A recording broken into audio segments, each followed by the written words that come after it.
ولقد ذرأنا لجهنم كثيرا من الجن والإنس لهم قلوب لا يفقهون بها ولهم أعين لا يبصرون بها ولهم آذان لا يسمعون بها أولئك كالأنعام بل هم أضل أولئك هم الغافلون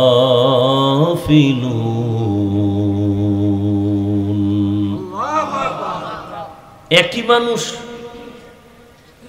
ফেরেশতার থেকে দামি, একই মানুষ পশুর থেকে খারাপ। যেমন গওহারডাঙ্গা মাদ্রাসা মসজিদ কার ঘর?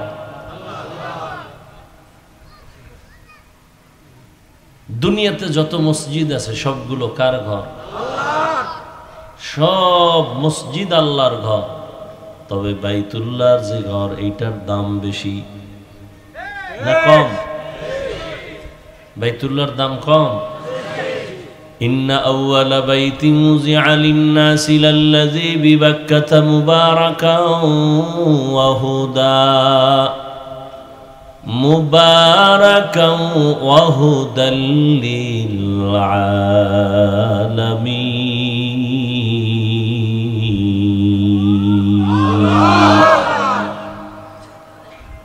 দুনিয়ার সব মসজিদগুলো আমার আল্লাহর ঘর, বাইতুল্লাহ আল্লাহর ঘর, তবে এটার মর্যাদা বেশি, কারণ এটা হেদায়েতের ঘর, ইবাদতের ঘর।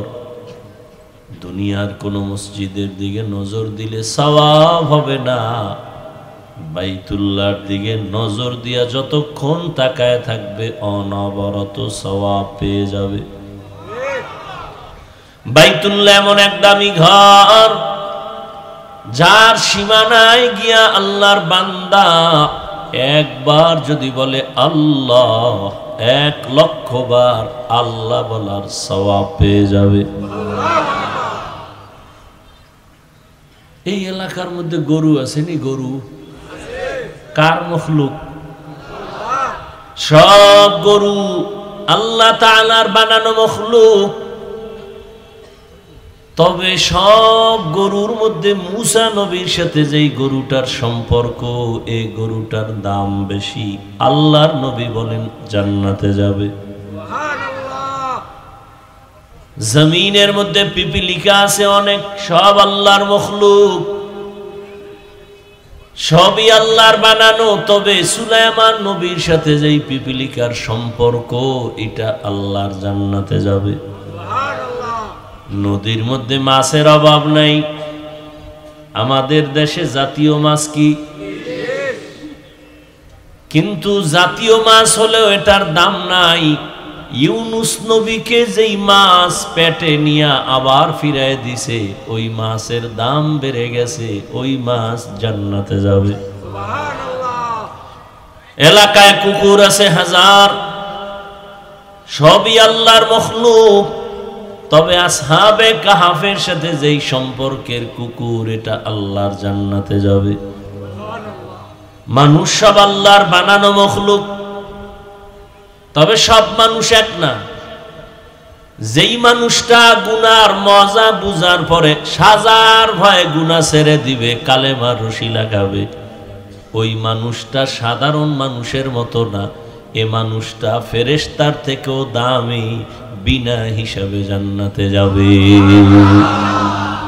আতিনা ফি দারে দুনিয়া না হাসান, আতিনা ফি দারে উকবা না হাসান, ইয়া গিয়াসাল মুস্তাগীসিন ইহদিনা লিফতিখারা বিল উলুমে वल गिना हर गोरी देने को तू तैयार है, जो न मांगे उससे तू बेजार है। আল্লাহ তাআলা বলেন, আমি মানুষকে মর্যাদা দিয়েই তো বানাইলাম, কিন্তু রহমতের নবী বলেন, মান তাওয়াযা লিল্লাহ রাফাআহুল্লাহ। আল্লাহ, যে ব্যক্তি আল্লাহর জন্য নিজের বিনয়ী করে চলবে, ছোট মনে করে চলবে, তার মর্যাদা আল্লাহ বাড়াবেন। কি বাড়াবেন? মানুষ তো দুনিয়াতে আসার আগেই মর্যাদা সর্বোৎকৃষ্ট দামি, তাহলে এর মর্যাদা আবার বাড়াবেন, তার মানে কি? এই ইকো বন্ধ করো, রিভাব দাও। বুঝেন কথাটা? বুঝছেন নি আমার? নবী বলেন যে নিজের ছোট মনে করে চলবে, তার মর্যাদা বাড়াবেন। মানুষ তো সৃষ্টির আগের থেকেই মর্যাদাবান, তাহলে বিনয়ী হয়ে চললে মর্যাদা বাড়াবেন, তার ব্যাখ্যা কি? তার এক ব্যাখ্যা আমার ওই আয়াতের মধ্যে আছে, অফাদ্দালনাহুম আলা কাসীরিম মিম্মান খালাকনা তাফদীলা। যেমন একটা বুঝাইলাম, কুকুর সব আল্লাহর মখলুক, তবে সব সমান না। এর মধ্যে এক কুকুর জান্নাতে যাবে, গরু গাভী সব আল্লাহর মখলুক, তবে সব সমান না। মুসা নবীর সাথে সম্পর্কিত গাভীটা জান্নাতে যাবে। আকাশে উড়ন্ত পাখি সব আল্লাহর মখলুক, তবে সব সমান না। সুলাইমান নবীর যুগের হুদহুদ নামের পাখিটা জান্নাতে যাবে। পিপিলিকা আল্লাহর মখলুক, তবে সব সমান না। সুলাইমান নবীর সাথে সম্পর্কের পিপিলিকাটা আল্লাহর জান্নাতে যাবে। জমিনে উটনি আছে, উট আছে, সব আল্লাহর মখলুক, তবে সব সমান না। রহমতের নবী যে উটে সফর করেছেন, সে উট জান্নাতে যাবে। সালেহ আলাইহিস সালামের দোয়ার দ্বারা পাহাড়ের ভেতর থেকে যে উটনি বের হয়ে আসছে, ওই উটনি জান্নাতে যাবে। ওজায়ের আলাইহিস সালামের সেই সময়ের গাধা আল্লাহর জান্নাতে যাবে। মানুষ সব আল্লাহর মখলুক, তবে সব সমান না। যারা আল্লাহর হুকুম জীবনে বাস্তবায়ন করে চলবে, তাদের মর্যাদা সবার থেকে আলাদা হবে। আল্লাহ তাআলা মানুষ বানাইছেন আমভাবে, সমস্ত মাখলুকতের মধ্যে মানুষ দামি। আবার এই মানুষের মধ্যে ঈমানওয়ালারা দামি। আবার ঈমানওয়ালারা কি সমান? কয় না। ঈমানওয়ালাদের ভেতরে যারা আমলওয়ালা, তারা দামি। বলে সব আমলওয়ালারা কি সমান? বলে না। আমলওয়ালাদের মধ্যে যারা ইখলাসওয়ালা, তাকওয়াওয়ালা, তারা আল্লাহর কাছে দামি। আল্লাহর আদালতে তাদের মর্যাদা অনেক বেশি। এজন্যই তো ইমাম গাযালী রাহমাতুল্লাহ আলাইহি বলেন, আন্নাস কুল্লুহুম হালকা ইল্লাল আলিমুন ওয়াল আলিমুনা কুল্লুহুম হালকা ইল্লাল আমিলুন ওয়াল আমিলুনা কুল্লুহুম হালকা ইল্লাল মুখলিসুন। সব মানুষের মধ্যে জাহান্নামী, সব আলেম জান্নাতে যাবে। বলে না না, সব আলেম না, এরা দামি যারা আমলওয়ালা। বলে সব আমলওয়ালারা দামি না। আবার এদের মধ্যে যারা আমলের তাকওয়ার মেডিসিন লাগায় চলে, এরা আল্লাহর কাছে দামি। ইন্না আকরামাকুম ইনদাল্লাহি আতকাকুম। হর কে দারাত খৌফে হকদার দিল মদহম, জান্নাতুল মাওয়া দেহদ ও রামাকাম। তাহলে মর্যাদা বাড়ানোর কয়েকটা লাইন বুঝলাম, তো আর একটা লাইন বুঝেন। এখন কারে কয়জনে ভালোবাসে, এইটা এখন গজবের মোবাইল দিয়ে বের করা যায় না। একজনে দেখে আমার ফলোয়ার কত, বের করে নিছে, আমার 500 লোক আমার ফলোয়ার, আমার 300 লোক ফলোয়ার। না বান্দা, তুমি যদি তাকওয়ার উপরে চলো, নিজের ছোট মনে করে চলো, আল্লাহ তোমার মর্যাদা কেমনে বাড়াবেন? এখন তোমার 100 লোক মোহাব্বত করে, আল্লাহ খুশি হয়ে আরো তোমার এমন মর্যাদা দিবেন যে তোমাকে 1 লক্ষ লোক মোহাব্বত করবে। আবার তুমি বিনয় হও, আরো আল্লাহ সম্মান বাড়াবে, কোটি মানুষ তোমাকে মোহাব্বত করবে। এক পর্যায়ে তোমাকে সব মুমিনেরা মোহাব্বত করবে। আরো বিনয়ী হও, তখন মর্যাদা আরো বাড়বে। বলে কেমন? এখন শুধু তোমারে মুমিন মোহাব্বত করে, তখন বেঈমানেরাও মোহাব্বত করবে। আরো বিনয়ী হও, আরো মর্যাদা বাড়বে। বলে কেমন? এখন তোমাকে মুমিন আর বেঈমান শুধু মোহাব্বত করে, এতটুকু না, জঙ্গলের প্রাণীও তোমাকে মোহাব্বত করবে। জঙ্গলের প্রাণী মোহাব্বত করবে। গরু তোমার কথা শুনবে, বাঘ তোমার কথা শুনবে, পানি তোমার কথা শুনবে। যেমন তার দৃষ্টান্ত ইব্রাহিম ইবনে আদহাম রাহমাতুল্লাহ আলাইহির ঘটনা। দুনিয়ার বাদশাহী সারিয়া আল্লাহর তালাশে বের হয়ে গেলেন। যে ইব্রাহিম ইবনে আদহাম মখমলের চাদরে ঘুমায়, যার আঙ্গুলির ইশারায় বলখের মানুষ উঠে আর দাঁড়ায়, কিন্তু অন্তরে আসলো আমার কথায় তো সূর্য চলে না, তাহলে এর পেছনে তো একজন মালিক আছে, তারে তো আমি চিনি না, আমি আসলে এখনো জ্ঞানী হতে পারি নাই। এই মালিকের তালাশে রাজকীয় পোশাক ফালাইয়া সালার চট গায়ে দিয়া সাগরের পারে পারে দৌড়ায় আর আল্লাহরে তালাশ করে। ইয়া এলাহি মুঝসে মুঝকো দূর কর, তাকে দেখো মুঝ মে তুঝকো এক নজর। ইয়া এলাহি तू मेरा माबूद है, या इलाही तू मेरा माशूक है। সাগরের পারে বয়া বয়া আল্লাহর মহব্বতে গান গায়। হঠাৎ সরকারি বাহিনী তারা গেছে একটু ঘুরতে, গিয়া দেখি বলখের নামি দামি বাদশাহ সালার চট সেরাফারা জামা গায়ে দিয়া বসা। এই ইব্রাহিম কি পাইলা? বলখের বাদশাহী ছেড়ে কি পেয়েছো? অনেক কিছু পেয়েছি। বালুর মধ্যে বয়ে রইছো, কি পাইছো?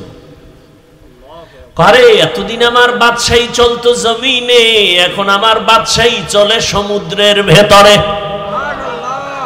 লোহার একটা সুই হাতের মধ্যে, কয় দেখবি নি? কয় হ্যাঁ। কয় দেখ। সুইটারে সমুদ্রের মধ্যে ফালায় দিছে।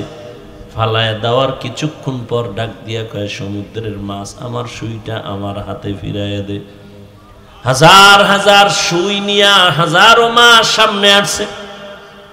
এইবার দেখে সব আশ্চর্য হয়ে গেল, সবগুলোর সুইগুলো স্বর্ণমুখী। ইব্রাহিম বলে, এই দে আমার না, আমার লোহার সুই দে, তোদেরটা নিয়ে ভাগ। সর্বশেষ একটা ছোট্ট মাছ আইসা সেই লোহার সুইটা নিয়ে সামনে হাজির হয়ে গেল। বাদশাহ ইব্রাহিম ডাক দিয়া কয়, দেখা কো বাদো আবওয়াতিশ বান্দা আন, বামানো তু মুর্দা বাহাক জিন্দা আন। মান কানা লিল্লাহ কানা আল্লাহু লাহ। যে আল্লাহর হয়ে যাবে, গোটা দুনিয়া তার গোলাম হয়ে যাবে। এই কথা অনেকেই বুঝে না, বিদায় ওলিয়া উলিয়াদের কারামতের বিরোধিতা করে। আমাকে একটা ছোট্ট কথার জবাব দেন, আপনাদের এলাকায় গরু দিয়ে হাল চাষ হয়নি? হাল চাষ যারা করে চাষি, এরা কি বড় শিক্ষিত, বড় বুজুর্গ? এই একজন সাধারণ মানুষ, থার্ড ক্লাসের মানুষ, এ গরুরে চাষাবাদ করতে গিয়া গরুর সাথে কথা বলে, গরু বুঝেনি। কথা কন না কেন? একজন সাধারণ মানুষ বলে, এই গরু দাঁড়া, দাঁড়ায় যায়। এ গরু ডাইনে যা, ডানে যায়। গরু বামে যা, বামে যায়। হাজার হাঁস পানির মধ্যে। মালিক সন্ধ্যাবেলা যখন তার আওয়াজ দিয়া হাঁসগুলোরে ডাক দিছে, আওয়াজ দিয়া সব মালিকের সামনে হাজির। একটা চাষি বেনামাজি সাধারণ মানুষের কথা যদি গরু শুনে, আমার আল্লাহর প্রিয় বান্দার কথা কেন ভিন্ন মাখলুক শুনবে না? আউলিয়ারা কারে উকবা ইখতিয়ার, জাহেলারা কারে দুনিয়া ইখতিয়ার। ওয়াল্লাযীনা জাহাদু ফীনা লানাহদিয়ান্নাহুম সুবুলানা। যারা চেষ্টা করবে চূড়ান্ত ভাবে আল্লাহ পাওয়ার জন্য, আল্লাহ পাওয়ার জন্য চেষ্টা করার মাকসাদ হলো আল্লাহর পরিচয় লাভের জন্য যারা চেষ্টা করবে, আল্লাহ বলেন আমি তাদের সামনে অনেকগুলো রাস্তা খুলে দিব। সাবিল এক বচন, তার বহু বচন সুবুল। সাবিল এক রাস্তা, সুবুল মানে অনেকগুলো রাস্তা। বলে কয়শো? কয় হিসাব নাই। ভালো করে বুঝেন। রহমতের নবী একদিন সাহাবাদেরকে ডাকলেন আর বললেন, জমিনের মধ্যে সোজা একটা দাগ টানলেন, রেখা টানলেন, তাই না? এই দাগ সোজা রেখার ডানে বামে আঁকা বাঁকা আরো অনেকগুলো দাগ টানলেন আর বললেন, হাজা সিরাতাম সিরাতি মুস্তাকিমা, এই যে পথটা দেখো এটাই হলো জান্নাতে যাওয়ার সহজ সরল সঠিক পথ। নাম হলো সিরাতাল মুস্তাকিম। ডানে বামে আঁকা বাঁকা অনেক পথ, জান্নাতের পথ কি এগুলো না সোজা? কয়টা বলেন? নাম কি? নাম কি? রহমতের নবী বলেন, জান্নাতে পৌঁছার সোজা পথ একটা সিরাতাল মুস্তাকিম। এই রাস্তা দিয়া চলো, আল্লাহকেও পাইবা, জান্নাতও পাইবা, এক পথ। আর আনকাবুতের শেষে আল্লাহ কয়, আমাকে পাওয়ার রাস্তা অনেক। হ্যাঁ, সমাধান দিয়েছেন উলামায়ে কেরাম। রহমতের নবী বললেন, জান্নাতে পৌঁছার একটাই পথ, সোজা, কোনো আঁকা বাঁকা না, নাম হলো সিরাতাল মুস্তাকিম। আল্লাহ বলেন, আমাকে পাওয়ার অনেকগুলো পথ। এর জবাব কি? বলে, সোজা পথ একটাই, এতে কোনো সন্দেহ নাই। যেমন উদাহরণ দিয়ে বলে, খুলনা থেকে ঢাকা যাবেন, বিশ্ব রোড কয়টা? ঢাকা থেকে আপনি চট্টগ্রাম যাবেন, বিশ্ব রোড একটা। বান্দা, তুমি আমলের লাইনে মেহনত করে জান্নাতে যাবা, বিশ্ব রোড একটা, সিরাতাল মুস্তাকিম।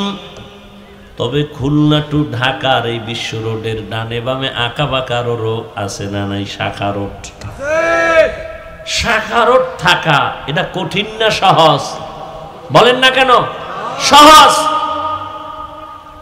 জান্নাতে পৌঁছার সোজা পথ সিরাতাল মুস্তাকিম, এটা বিশ্ব রোড।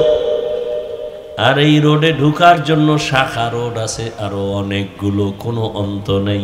তাবলিগওয়ালাদের মধ্য দিয়া যদি দৌড় দাও, একটা দৌড় দিয়া সামনে গিয়া দেখবি বিশ্ব রোডের সাথে লাইন লাগানো সিরাতাল মুস্তাকিম। খাঁটি আল্লাহওয়ালাদের নেক নজর নিয়া, সুন্নতের সার্টিফিকেট নিয়ে দৌড় দাও, তাদের আর এক রাস্তা শাখা রোড, ওখান দিয়েও যদি দৌড় দাও সামনে গিয়া দেখবা সিরাতাল মুস্তাকিম বিশ্ব রোডের সাথে লাইন লাগানো। ইমামে আজম আবু হানিফা রাহমাতুল্লাহ আলাইহি মাযহাব অনুযায়ী যদি দৌড়াইতে থাকো, সিরাতাল মুস্তাকিমে গিয়েই তো ঢোকবা, ভিন্ন কোনো রোডে যাইবা না। ইমাম শাফিঈ রাহমাতুল্লাহ আলাইহির মাযহাব মেনে যদি দৌড়াতে থাকো, দৌড়ায় দেখবা সামনে গিয়ে সিরাতাল মুস্তাকিমের সাথে লাইন লাগানো। ইমাম আহমদ বিন হাম্বলের কথা মেনে যদি, মাযহাব মেনে তুমি ওই পথে দৌড়াও, সামনে গিয়ে দেখবা সিরাতাল মুস্তাকিমের সাথে সংযোগ লাগানো। ইমাম মালিক রাহমাতুল্লাহ আলাইহির মাযহাব মেনে তুমি যদি দৌড়াতে থাকো, সামনে গিয়া দেখবা সিরাতাল মুস্তাকিমের সাথে লাইন লাগানো। কারণ সব মাযহাবের ইমাম এরা সব ওলিয়ে কামেল, এরা সবাই আহলে সুন্নাত ওয়াল জামাতের আকীদার বড় বড় শায়েখ মাশায়েখ, এদেরকে ভুল বলার কোনো সুযোগ নাই। অতএব বিশ্ব রোড জান্নাতে পৌঁছার একটা সিরাতাল মুস্তাকিম। আর আল্লাহ যে বললেন লানাহদিয়ান্নাহুম সুবুলানা, এগুলো হলো সিরাতাল মুস্তাকিমে ঢোকার জন্য শাখা অনেক পথ। এই পথে তুমি ঢুকবা কেমনে? বলে, ঢুকার সমষ্টিগত নাম হলো চেষ্টা। কি করতে হবে? চেষ্টা করা। বান্দা, তোমার কাজ। আস-সাইয়ু মিন্নি ওয়াল ইতমামু মিনাল্লাহ। তবে চেষ্টাটা তুমি আউলা জাউলা করলে হবে না, লাইন মতো করতে হবে। কি মতো করতে হবে? লাইন মতো। কেমনে? বলে, তিনটা গুণ নিয়ে যদি দৌড়াও, তাহলে আজ না কাল তুমি সিরাতাল মুস্তাকিমে ঢুকবা। আর এটাও সত্য, সিরাতাল মুস্তাকিমের পরিণাম বিনা হিসাবে জান্নাত। কয় গুণ নিয়ে দৌড়াতে হবে? তিনটা গুণ ছাড়া দৌড়াবা, বাজারের মধ্যে কুত্তা দৌড়ায় সারাদিন, সকাল থেকে দৌড়ানো স্টার্ট করেছে, রাত্র 12টা পর্যন্ত দৌড়ায়। এই দৌড়ানোর পরে দেখি বাজারের কুত্তা বাজারে হইয়া রইছে। ও যদি সোজাভাবে দৌড়াইতো ওই গোপালগঞ্জ গিয়া আবার টঙ্গিপাড়া আসতে পারত। বাঁকা হইয়া দৌড়ানোর কারণে কুকুর জাকাতটা সারাদিন দৌড়াইয়াও জাগায়। বান্দা তুমি যদি সোজাভাবে দৌড়াও, তিনটা গুণ নিয়ে যদি দৌড়াও, পিছনে আর ফিরতে হবে না, সামনে আগাইতেই থাকবা। আর যদি তুমি মন মতো দৌড়াও, সারাদিন রাস্তা ছাড়া যদি কেউ পারি হতে যায়, আঙ্গো গ্রামের ভাষায় মুরব্বীরা কয় আরে ভূতে পায়। হাঁটে হাঁটতে হাঁটতে হারাটা রাইট হাইটা সকালবেলা দেখে জায়গায় হারাই গেছে।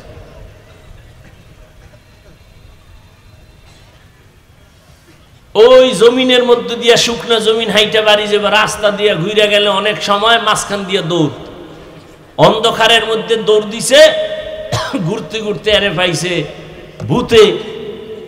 ভাইয়া সারা রাত ঘুরে টুইরা সকালবেলা দেখে জায়গায় হারাই গেছে, ডান বাম আর খুঁজে পায় না। তো তিনটা গুণ নিয়ে যদি বান্দা চলো,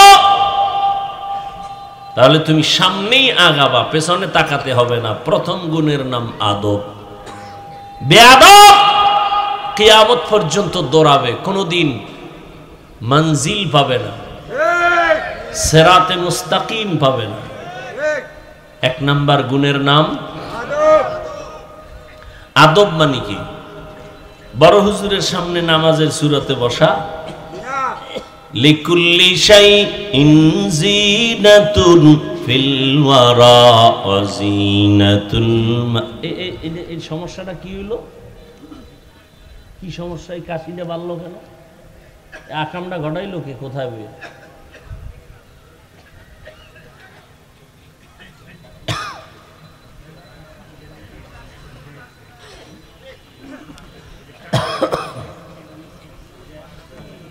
বরদোয়া দিলে সব গোষ্ঠী শুদ্ধ ধ্বংস হয়ে যাবে। সব মানুষের পানি খাওয়াবি? কাশতে কাশতে দাও, বেহুশ হয়ে গেছে।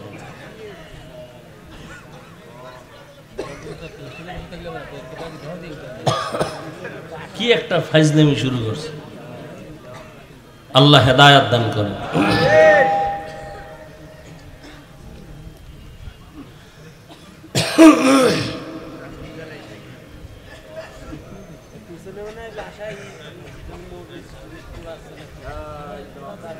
তো এক নম্বর খেয়াল করেন, টাইম শেষ, এদিক এদিক চাইলে শেষ, অল্প টাইম শুনেন। তাহলে আমাদের কাজ হলো কি? চেষ্টা করা। কি কাজ? চেষ্টা করা। চেষ্টাটা সফল হবে কয় গুণ থাকলে? বলেন না কেন? এক নাম্বার গুণের নাম বেয়াদব না আদব। লিকুল্লি শাইইন জিনাতুন ফিল ওয়ারা ওয়া জিনাতুল মারই তামামুল আদাবি। আদব মানুষের জীবনের সব থেকে বড় গুণের নাম আদব। যত বড় ডিগ্রিদারি হোক, আদব নাই ওর কোনো মূল্য নাই। আর একজন রিক্সার ড্রাইভার খুব বিনয়ী, খুব আদবওয়ালা, তার অনেক মূল্য, সবাই মোহাব্বত করে, দোয়া করে। স্কুলের ছেলেটা সালাম ছাড়া কথা বলে না, চোখ উঠাইয়া কথা বলে না, নত হয়ে চলে। ওই লোকটারে সবাই মোহাব্বত করে। ছেলেটা স্কুলে পড়লে কি হবে বলো? ভালো সন্তান। এই যে ভালো বলে, এটাই দোয়া। হাত উঁচু করে দোয়া করতে হয় না। আদবওয়ালা জিন্দেগির বড় দাম। বড় হুজুরের সামনে নামাজের সূরাতে বসার নাম আদব, এটা না। ভালো করে বুঝেন আদব কি জিনিস। বলে যেই জিনিসটা, যেই কাজটা যেইভাবে করা উচিত, যেই জিনিস যেই জায়গায় রাখা উচিত, ওইটা ওই জায়গায় রাখা, ওই কাজটা ওইভাবে করার নাম আদব। ভালো করে বুঝবেন। কোরআন শরীফ রাখার আদব কি? মাটিত না উঁচায়? এটা আদব। জুতা রাখবেন উপরে না নিচে? এটা আদব। জুতা যদি কেউ মাথায় লয়ে আনে এটা আদব হবে? বেয়াদব কেন না, এটা কি হবে না? আদব হবে না।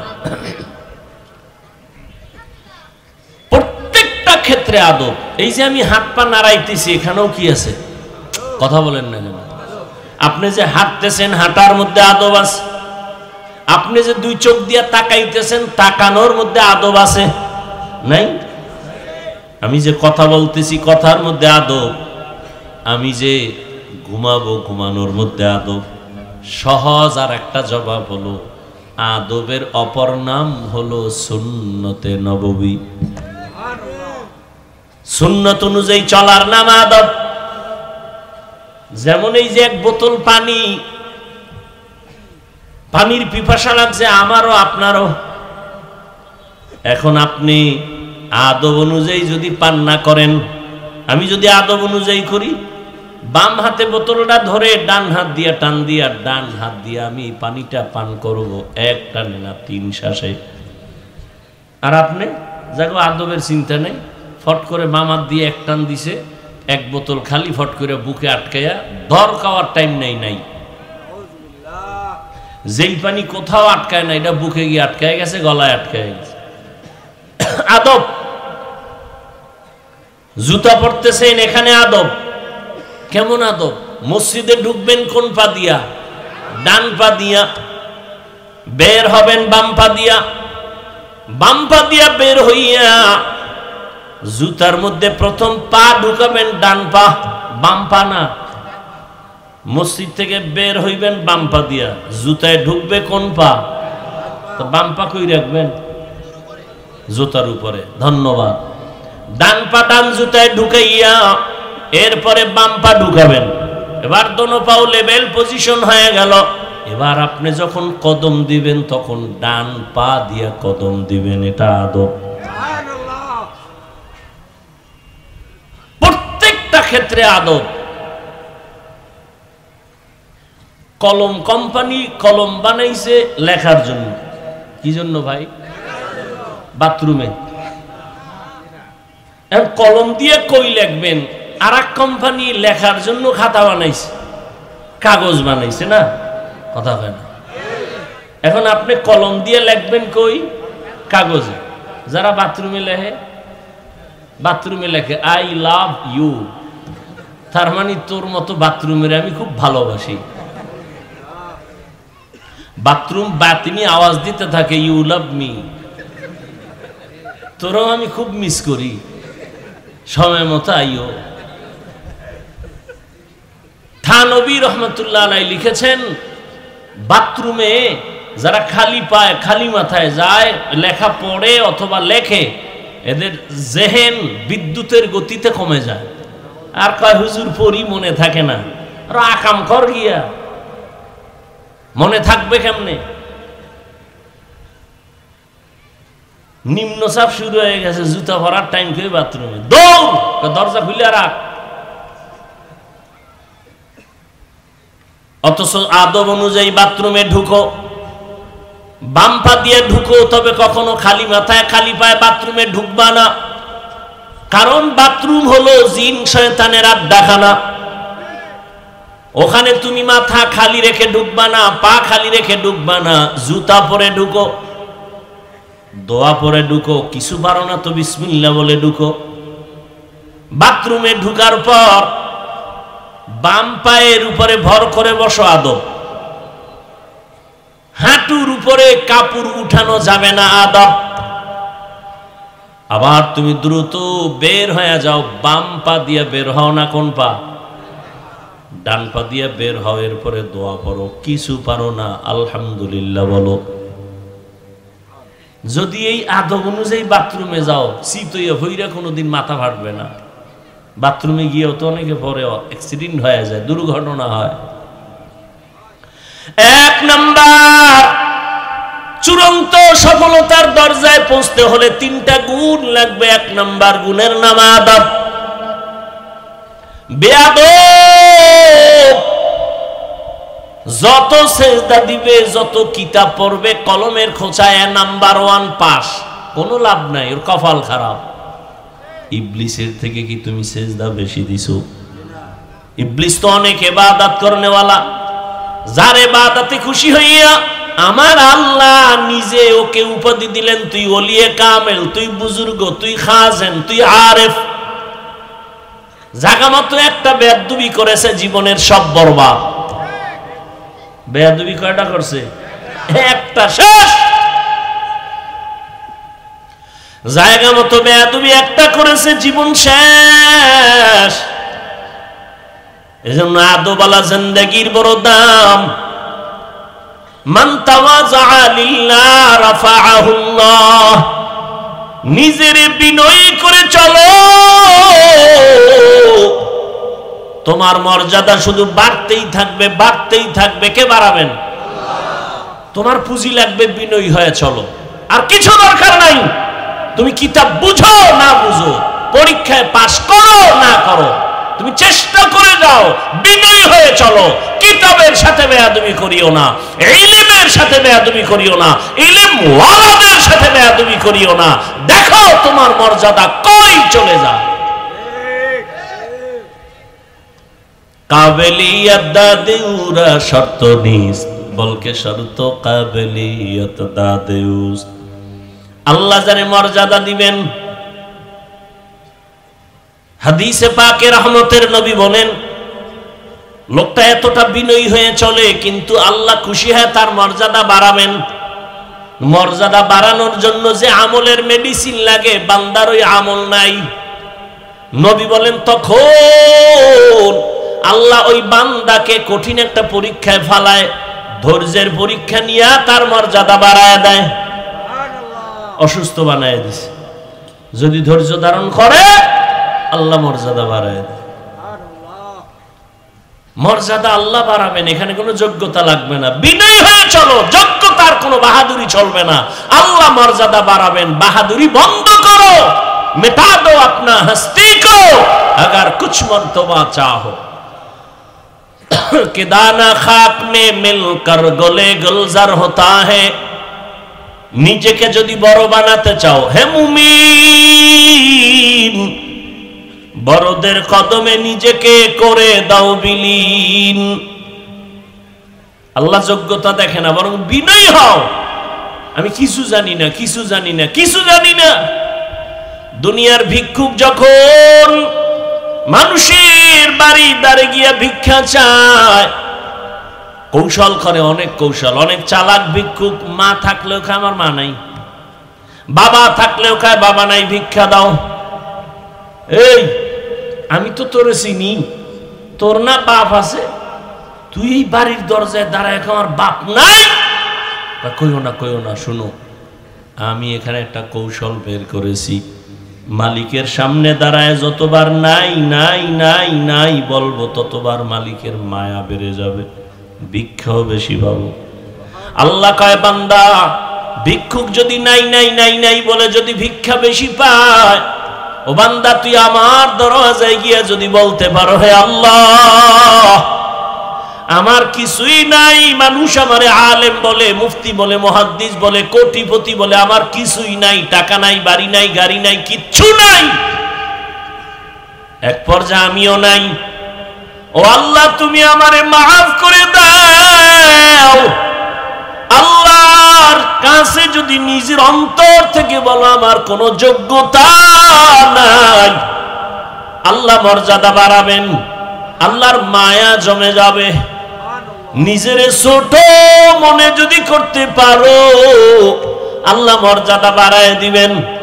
আর যারা আমার অনেক কিছু আছে, আমার মতো বড় বক্তা কেউ নাই, বড় আলেম কেউ নাই, আল্লাহ বলেন যাও আছে তাও তোমার থেকে বিদায় হয়ে যাবে। এই জন্য রহমতের নবী সব সময় দোয়া করতেন, আল্লাহুম্মা জাআলনি ফি আইনি সাগীরা ওয়া ফি আ'য়ুনিন নাসি কাবীরা। আদবালা জিন্দেগির বড় দাম। পৃথিবীর এক বাদশার নাম, বড় বুজুর্গ, রাষ্ট্র চালায় আবার বুজুর্গ, সুলতান মাহমুদ গজনবী রহমতুল্লাহ আলাইহি। তার ইন্তেকাল হয়ে গেল। তার আপন কেউ স্বপ্নযোগে সাক্ষাৎ, প্রশ্ন করা হলো, সুলতান আপনার কবরের কি হালাত? বলে আল্লাহ আমাকে মাফ করে দিয়েছেন। ও সুলতান, আপনাকে আল্লাহ মাফ করলেন, এমন কি বড় আমল করেছেন? সুলতান মাহমুদ গজনবী বলেন, আমার বড় কোনো আমল নাই, একটা আদবের কারণে আল্লাহ আমাকে মাফ করে দিয়েছেন। কিসের কারণে? কি আদব?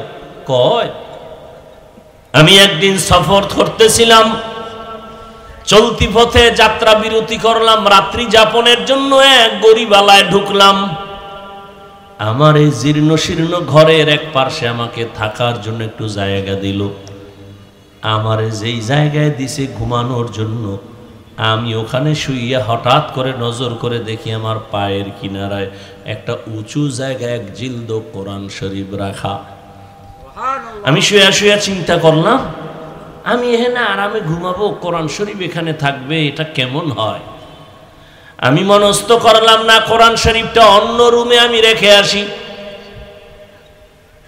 এই ভাইবা আমি উঠলাম, কোরআন হাতে নিয়ে যখন আমি 1 2 3 4 কদম দিয়া অন্য রুমে গিয়ে রাখবো, হঠাৎ করে আমার অন্তরে আবার বাড়ি মারলো। আরে কোরআন শরীফ দূরে সরাইয়া আমি কি করি, আমার আরামের ব্যবস্থা করতেছি। আসলে তো আল্লাহর কোরআন বড় দামি। আমি তো ময়লার মধ্যে ঘুমাইলে, বালুর মধ্যে ঘুমালেও তো হবে, আল্লাহর কোরআন কেন আমি ভিন্ন জায়গায় ময়লা জায়গায় রাখবো আর আমি আরামে ঘুমাবো না? আমি কোরআন শরীফ সুন্দর জায়গায় রাখা, প্রয়োজনে আমি ময়লা জায়গায় ঘুমাবো।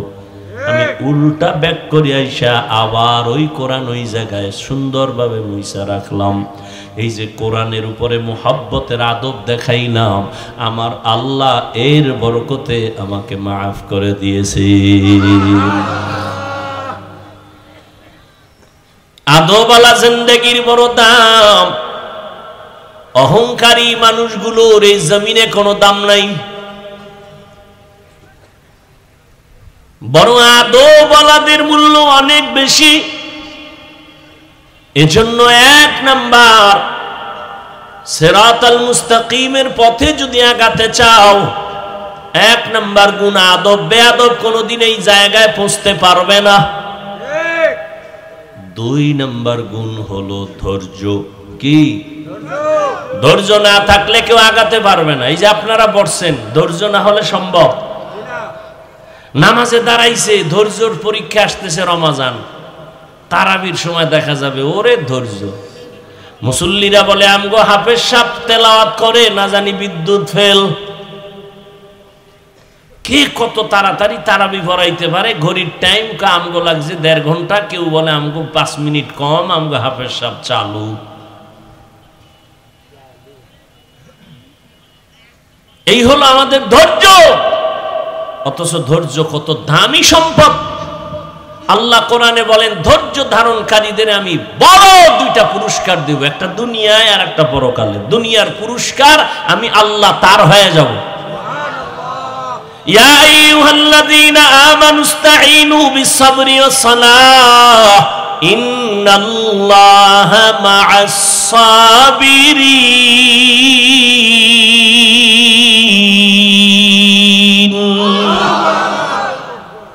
আমি আল্লাহ তার হয়ে যাব। আখিরাতের পুরস্কার ওই ধৈর্য ধারণকারীরা। আখিরাতের পুরস্কার হলো ইন্নামা ইউওয়াফাস-সাবিরুনা আজরাহুম বিগাইরি হিসাব।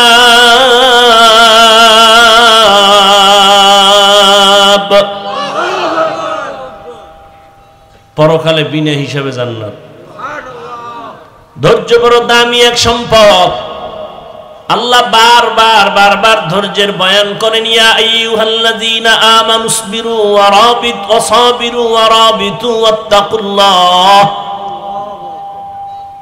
রব্বানা আফরিগ আলাইনা সাবরান ওয়া সাব্বিত আকদামানা ওয়ানসুরনা আলাল কওমিল কাফিরিন। ধৈর্য বড় দামি সম্পদ। ইসমাইল নবীর ধৈর্য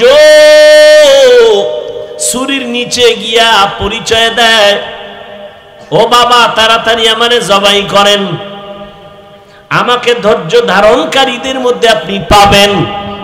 সাতাজিদুনি ইনশাআল্লাহ ইনশাআল্লাহু মিনাস সাবিরিন।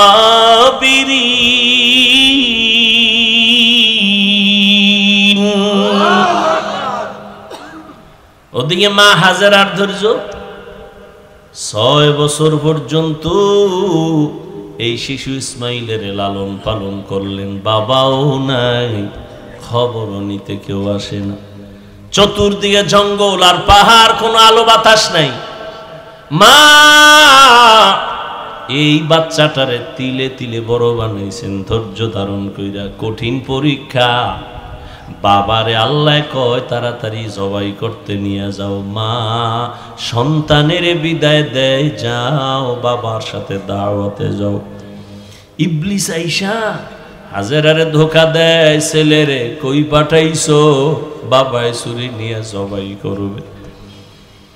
হাজেরা বুঝে ফেলছে শয়তান, ডাক দিয়ে কয়, এই শয়তান, বাবায় কোনোদিন তো ছেলেরে জবাই করতে পারে না। শয়তান বলে আল্লাহর অর্ডার হয়ে গেছে। হাজেরা ডাক দিয়ে আমার মাওলায় যদি চায় একজন ইসমাইল না, আরো যদি আমার ইসমাইল থাকে সব আমি ছুরির নিচে দিয়ে দিব। ধৈর্য বড় দামি এক সম্পদ। وَلَنَبْلُوَنَّكُمْ بِشَيْءٍ مِّنَ الْخَوْفِ وَالْجُوعِ وَنَقْصٍ مِّنَ الْأَمْوَالِ وَالْأَنفُسِ وَالثَّمَرَاتِ وَبَشِّرِ الصَّابِرِينَ وَالْعَصْرِ إِنَّ الْإِنسَانَ لَفِي خُسْرٍ إِلَّا الَّذِينَ آمَنُوا وَعَمِلُوا الصَّالِحَاتِ। সব মানুষ জাহান্নামে যাবে, 4 গুণওয়ালারা জান্নাতে যাবে। ইল্লাল্লাযীনা আমানু ওয়া আমিলুস সালিহাত ওয়া তাওয়াসাউ বিল হক ওয়া তাওয়াসাউ বিস সাবর। এই ধৈর্য আবার 3 প্রকার। ইবাদতের বেলায় ধৈর্য, গুনাহের বেলায় ধৈর্য, মুসিবতের বেলায় ধৈর্য। আল্লাহ আমাদের আদোবালা জিন্দেগি দান করেন, আমিনও কয় না। আল্লাহ আমাদের আদোবালা বিনয়ী জিন্দেগি দান করেন। কি মস্কারি করতেছি মনে করতেছেন না? আল্লাহ আমাদেরকে আল্লাহ সাবিরিনদের অন্তর্ভুক্ত বানায় দেন। কয় গুণ লাগবে? শেষ কান্নাওয়ালা তওবা। চোরের মতো তওবা না। চোরের যখন ফিডা দেয় চুরি করবি নি, জীবনেও না। অন্তরে কয় সুযোগ পাইলে তোর পকেটও ছাড়ুম না। এই তওবায় হবে না। ইয়া আইয়ুহাল্লাযীনা আমানু তুবু ইলাল্লাহি তাওবাতান নাসুহা। নিরঙ্কুশ তওবা, গলায় ছুরি লাগবে। আমি আল্লাহর মহাব্বতে এমন তওবা করলাম, আমি মরে যাব, কোনোদিন দাড়ির মধ্যে অস্ত্র লাগাবো না। কান্নাওয়ালা তওবা। তওবা তো করি, চোখে পানি আসে না। কিয়ামত পর্যন্ত চোখে পানি আসার জন্য তোমার দিলটা নরম লাগবে। দিল শক্ত হলে ওই চোখে পানি আসবে না। আর দিল নরম করার একমাত্র মেডিসিন গভীর রাতে আমার আল্লাহর সাথে কথা বলা। অতি গভীর হয় রজনী যখন, নীরবে প্রভুর নাম জপিও তখন। প্রভুর করুণা যদি পাইবারে চাও, গভীর রাতে উঠে প্রভুর গুণগান গাও। আল্লাহ আমাদের কাছে একটা টাইম আসেন না? প্রথম আসমানে। কোথায়? কোন সময় আসে? ফজরে? এ ভাই ফজরে না জোহরে? কথা কন না কেন?